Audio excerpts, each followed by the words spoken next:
Good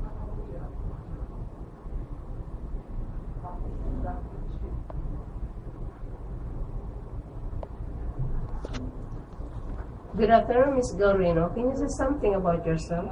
Hello, ma'am, sir. Good afternoon.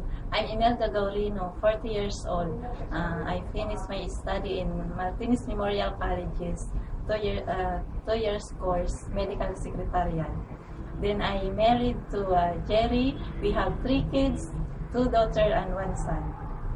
How old are they? My eldest is 21 and the second one is 18 and the youngest one is 15. Okay. Do you have any experience working in abroad as a domestic helper before? Yes, I was working in Abu Dhabi. My employer is from Jordan. They have 2 kids. The eldest is 14 years old, but when I starting to work with them, he is only 9.5 years old. And the youngest one is 7 years old. Then when I start to work with them, she is only 2 years old and half. Okay. How many years you work there?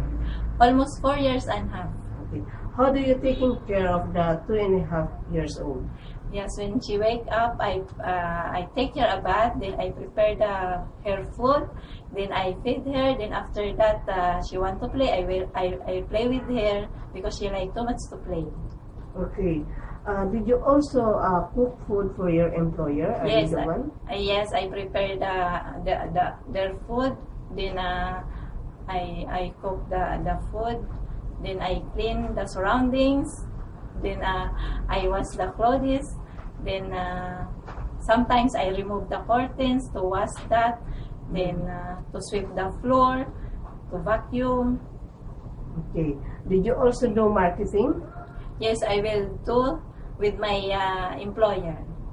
Okay. What about for the newly born baby? Did you experience also? Only just my own children. Okay. So, how you manage in taking care of the newly born baby? Okay, every day I check her because I want to be clean and to be sure that she is very healthy, and I feed her good, then take her a bath, everything to be good. Okay. So, what about in an elderly? No, I don't have any experience about the elderly.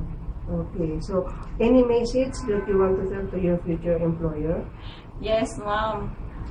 Hope that you accept me, then you choose me, then I will do everything to be good. Then I'm willing to finish my contract or more than that.